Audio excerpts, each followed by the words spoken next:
Hey, it's release day. It's release day. SFF release day. Books. More books. On a Tuesday. This is me talking about SFF release day. Anyways, that's the new slogan. SFF release day. I'm going to keep doing this.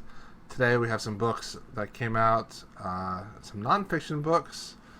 And should be fun. Let's get right to it. Okay, for the 31st. Oh, let me say, if anyone would be interested in co-hosting release day with me, maybe on a Tuesday night, let me know. We can do that every Tuesday night. Just throwing it out there. I'm not expecting anyone to bite, but hey, if someone wants to, whatever. That would be cool. Okay, anyways, here we go. First off, we're at Barnes & Noble, and we're on their science fiction and fantasy blog about what is being released today, and they cover a few things. The first thing is The Geek Feminist Revolution by Cameron Hurley. Cameron Hurley is one of the pioneers of more female-friendly speculative fiction and fantasy. She's pushing the boundaries of sorts.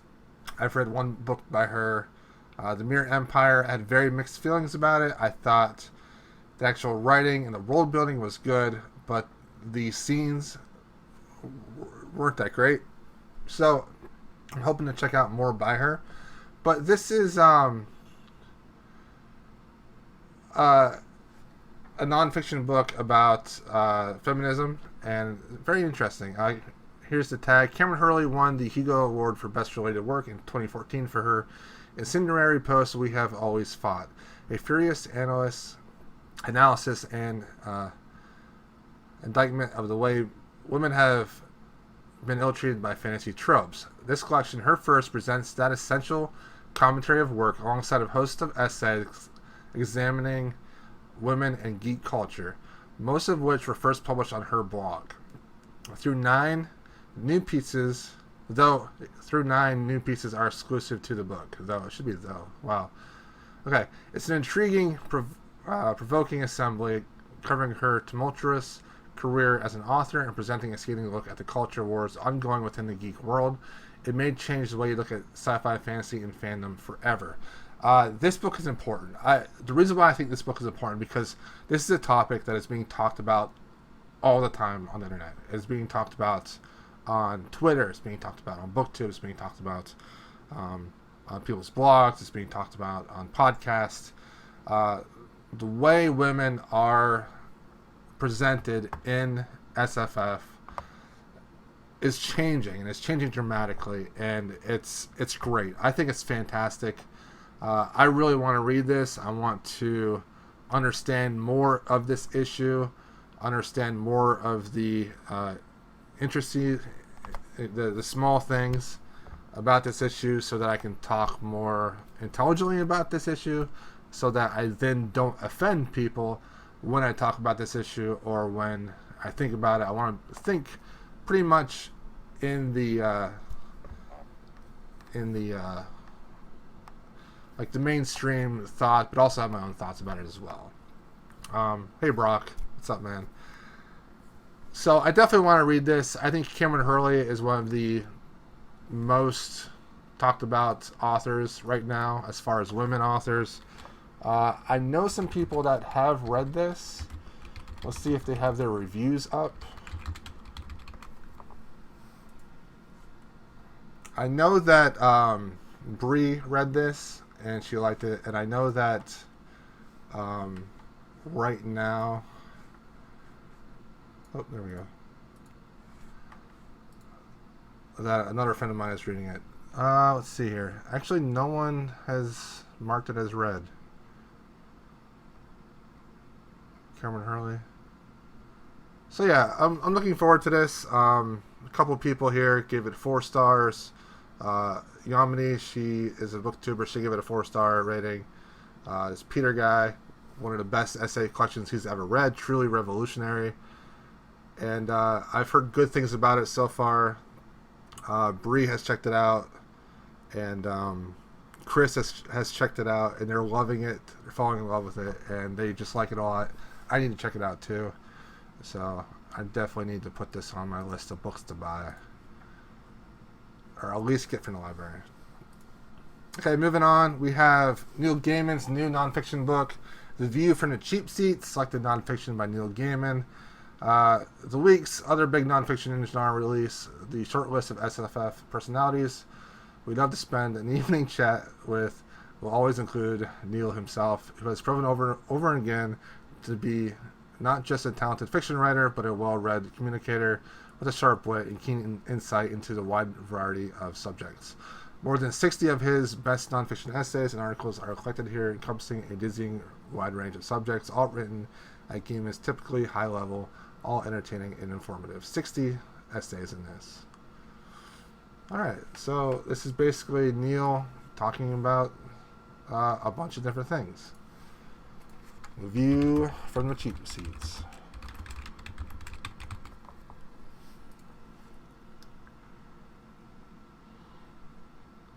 So far this has a 3.5 rating, 48 reviews. We have people marked it to read, but no one has read it yet.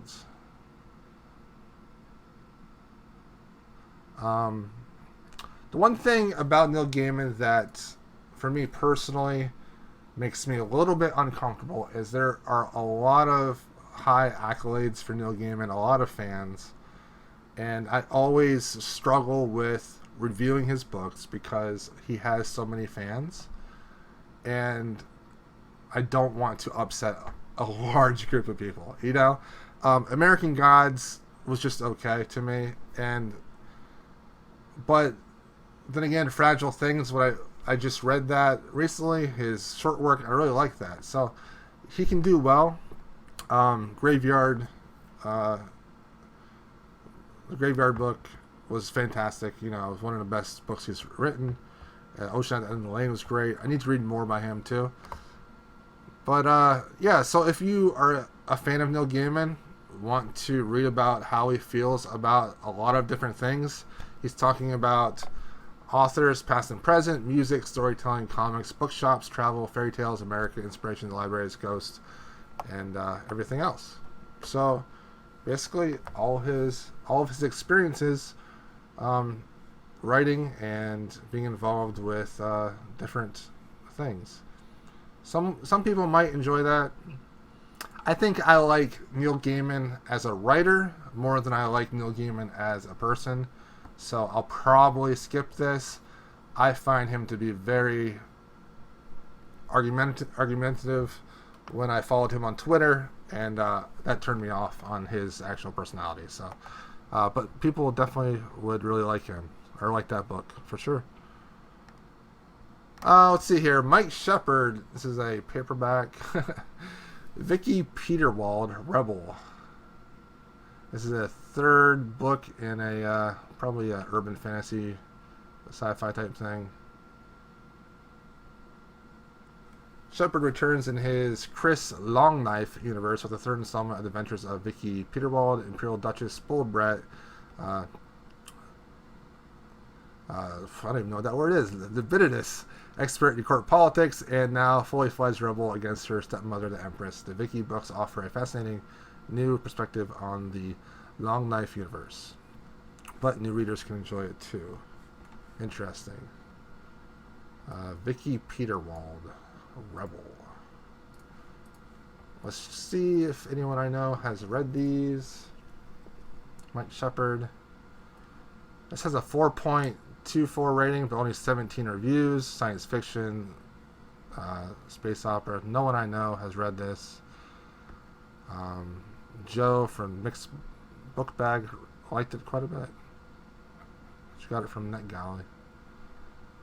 So yeah, let's see if anyone read the first book. Vicky Peterwald, #1. Target. Only 429 ratings. 3.62. And none of my friends have read it.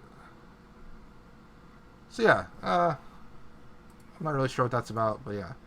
Okay, then the serial Box people have released volumes of their seasons of the shows that they've had recently. So we have Book Burners, Season 1, Volume 1.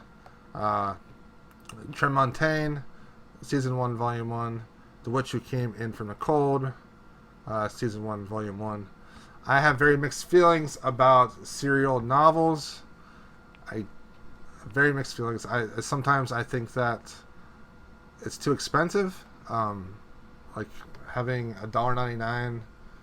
I know it's less if you do for a whole season or whatever, but I don't know.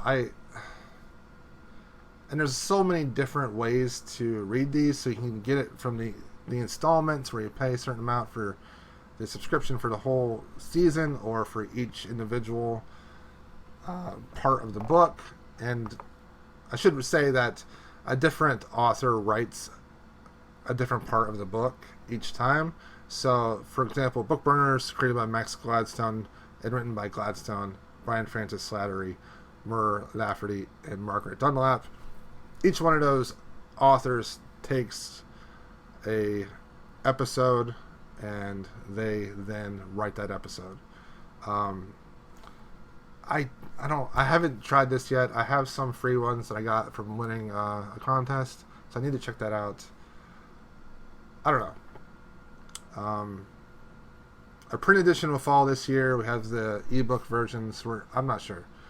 I'm not sure if this is something I'm interested in. Let me know if you're interested in this. Book Burners, Tremontaine is by Ellen Kushner. A few of my friends have read this and really enjoyed this. So, yeah.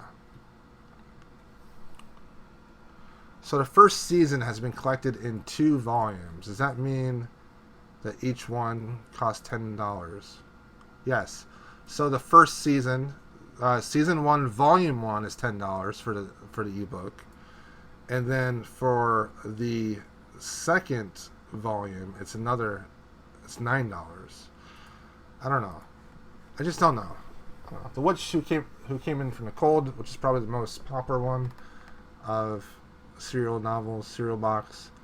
This is Gladstone, Lindsay Smith. Then we have Cassandra Rose Clark, Ian Tregellis, and Michael Swanwick as well. That's what I'm interested in. And this is the one I have some episodes of. It's a brilliant genre twister, a magic-infused Cold War thriller following an ancient conflict between warring schools of magic that is far deadlier than the human squabbles over capitalism and communism. So once again, you have to buy the first volume and then part 2. Let's see how many episodes are in one volume for $10. Very interesting. Originally presented serially in 13 episodes, this omnibus collects installments 1 through 7. Okay, 1 through 7. So 1 through 7. So you get 7 episodes. So think of it as like 7 novelettes, I think would be the right thing. Maybe they're short stories. 7 novelettes for $10. That's not that bad. But then you have to pay $10 or $9 for the next. I don't know. It's just, I haven't checked them out enough to really know. Okay. Well, anyways, that is what's covered on Barnes & Noble. Let's see what Amazon has trending. Alright, we have The Darkest Torment, Lords of the Underworld by Gina Showalter. This was released today. We got some guy with no shirt on. So it's definitely that type of book. Returns with her most explosive Lords of the Underworld tale to date. I don't know. Oh, Frosty, those are just going to be things that I post random stuff about, like the books I'm reading and graphic novels and things like that. I'm still going to be doing this Tuesday thing and a few other things as well. So, yeah. Anyways, let's see here. The Darkest Torment, Lords of the Underworld. This looks like something I'm not really interested in. It's more of a Charlene Kenyon type book. Urban fantasy or romance fantasy type thing. Not really my jam, but if you guys love it, that's what's important. I'm trying to figure out. This is book 12 of this series. And it's the #1 selling hardcover, so people love this series. Gina Showalter, The Darkest Torment, book 12 of the Lords of the Underworld series. Wow. Alright. Doctor Who hardcover was released. The Legends of River Song. Doctor Who fans. That was released. Trekonomics, the economics of Star Trek by Nanu Saidaya. That sounds fun. Learn about the economics of Star Trek. Approaches scarcity economics by coming at it backwards. Interesting. Trekonomics explores post scarcity and whether we as humans are equipped for it. Huh. It sounds like some guy that wrote his thesis in his economic thesis on Star Trek, and he got it basically published. Dancer's Lament, Path to Ascendancy, book 1 by Ian C. Esselmont. This came out today. This one I'm actually interested in. I have not read any Ian C. Esselmont Malazan books yet. I'm reading through the whole Malazan series from Erickson. And then if I end up doing a reread, I'll go ahead and pick up the Esselmont books. This is a prequel. It's going to be a prequel trilogy from Esselmont. And this talks about Dancer and Kalanved. This is before something happens. So I bet people are really interested in this because these are some of people's favorite characters. All new prequel trilogy takes readers deeper into the politics and intrigue of the New York Times bestselling Malazan Empire. Dancer's Lament focuses on the genesis of the empire and features Dancer, the skilled assassin, who, alongside the mage Kalanved, would found the Malazan Empire. Tor Books. This is only 416 pages. So for a Malazan book, this is actually quite short. I have a few friends that have read this. I know that Michael and Sam have read this. I have a 4.5 rating with 359 ratings. That's actually pretty good. Emily, she's a huge Malazan fan. I know her from Our Fantasy. She loved it. 5 stars. She has never raved about a Ian C. Esselmont book before, but she absolutely loved this. This makes me say, I need to read this book. Like, this tells me that this is a Malazan book worthy of the Malazan universe. So when I get to the prequel books of Erickson, I might pick this up and read that along with those. So yeah. Michael, huge, from Bitten by Radioactive Book, huge Malazan fan. Probably the biggest fan I know. He knows so much about this. 5 stars. Michael gave it a 5 stars. It's definitely worth reading. Like I said, Samantha read it, gave it a 5 stars as well. Paul Weissman, 5. Yeah, people love this as a Malazan book. What's not to love? We have Dancer. We have Kalanved. It sounds good. Alright. I'll probably pick that one up eventually. Penrick's Demon, the hardcover from Subterranean Press by Lewis McMaster Bujold, came out. It's out of stock. They didn't really print a ton of these. It's a hardcover. of a novella.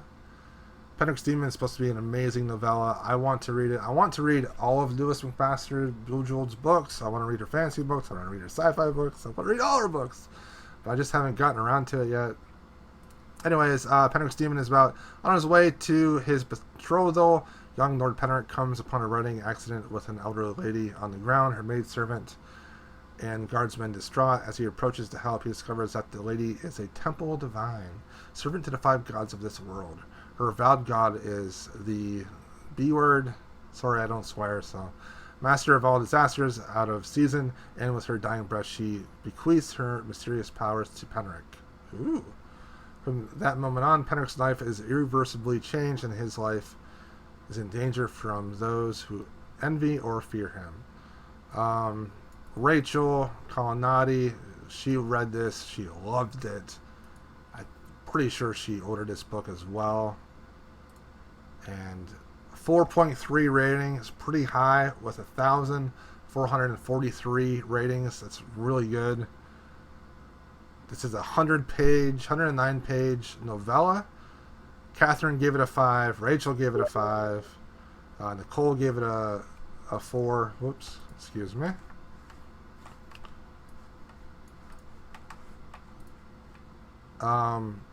Brienne gave it a 3. Winks gave it a 4.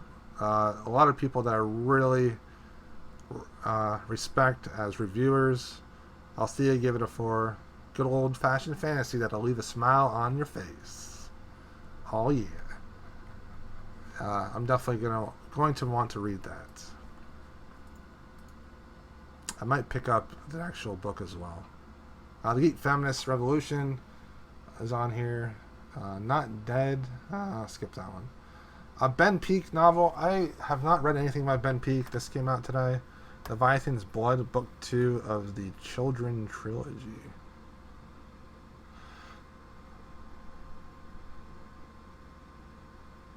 Let's see if anyone has read Ben Peake. If not... Oh. Children. The first book got a 3.62 with 282 ratings. It's okay. It's a 400-page book published by Thomas Dunn. Matthew gave it a 4. Chris gave it a 2. I don't know. Christy gave it a 4, and then a bunch of people want to read it. Mogsy gave it a 3. Mogsy is one of my favorite reviewers, and if she gave it a 3, which is kind of low for her, it's something that I'm not really interested in then. So, anyways, I'll read the Children Trilogy. The first one is called The Godless by Ben Peake. New fantasy epic series introducing a fascinating original new world with an incredible heroine. The gods are dying. 15,000 years after the end of their war, their bodies can be still found across the world. They kneel in forests, lie beneath mountains, and rest at the bottom of the world's oceans. For thousands of years, men and women have awoken with strange powers that were derived from their bodies. That's pretty cool. The idea is awesome. Fast-paced page-turner set in an enthralling new world, perfect for fans of Joe Abercrombie and Brent Weeks. I like the idea, for sure.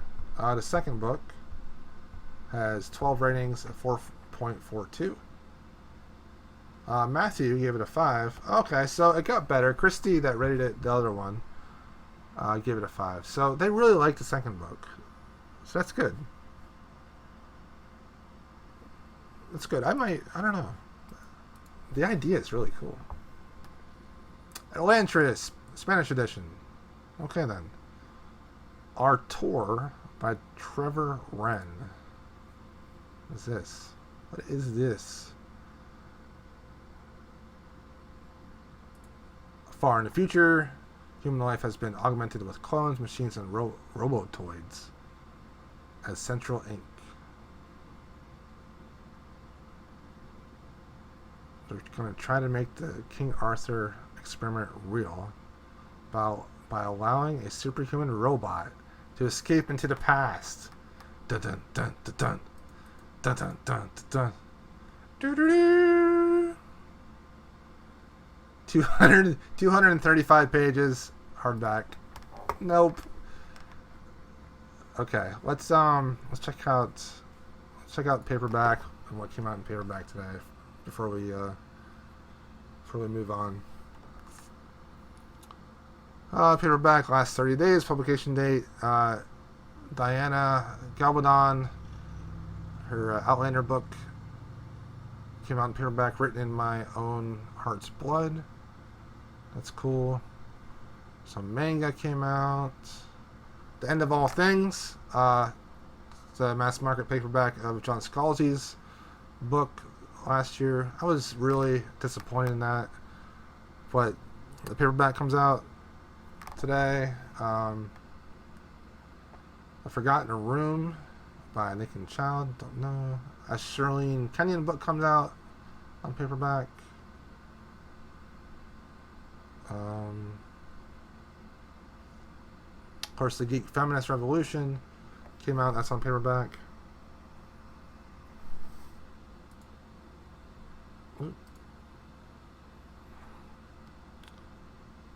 Dancer's Lament paperback? What? How's that in paperback? Ships from and sold by Amazon.com.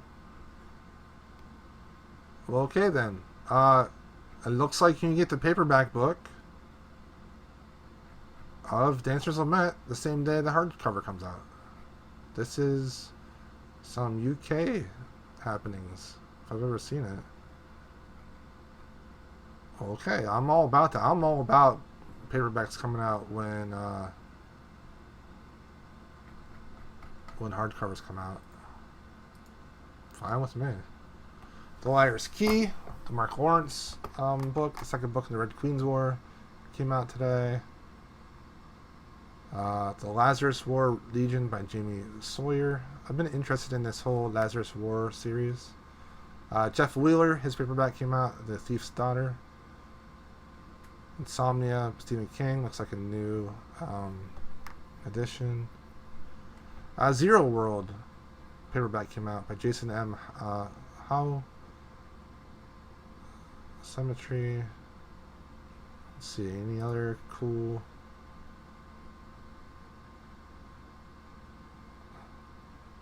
Zeros by Chuck Wendig paperback. The Dinosaur Lords, the paperback from Victor Milan, came out today. Excuse me. So yeah, that's about a bunch of other things that I've never heard of. Armada Spanish edition might be better in Spanish. The Iron Jackal, A Tale of the Kitty J. Check out these American versions. I gotta show this. Oh, my camera is starting to fog up some because it's hot in my room right now. I turned off American history. Check out these American versions covers of Chris Wooding's books. Look at this. This is what our Kitty J books look like. Look at that. I hate the covers of these books. The American books. So bad. So bad. Why? Just why? Let's see. We have a minute left before my half hour is over. Glenda Lark paperback came out. So yeah, that's pretty much it as far as new releases.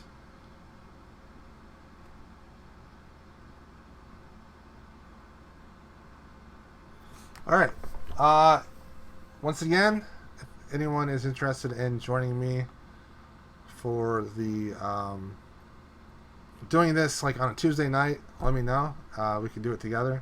Talk about books for like a half hour or so, or longer if they want. Let me know.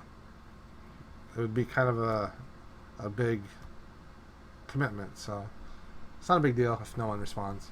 Let me know which of these books you think are cool. I think the Esselmont book is cool. I think the Cameron Hurley nonfiction book is great.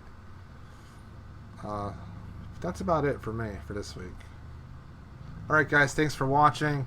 Hope you guys enjoy whatever you're reading, whatever you decide to pick up this week or next week. And we'll talk to you guys soon.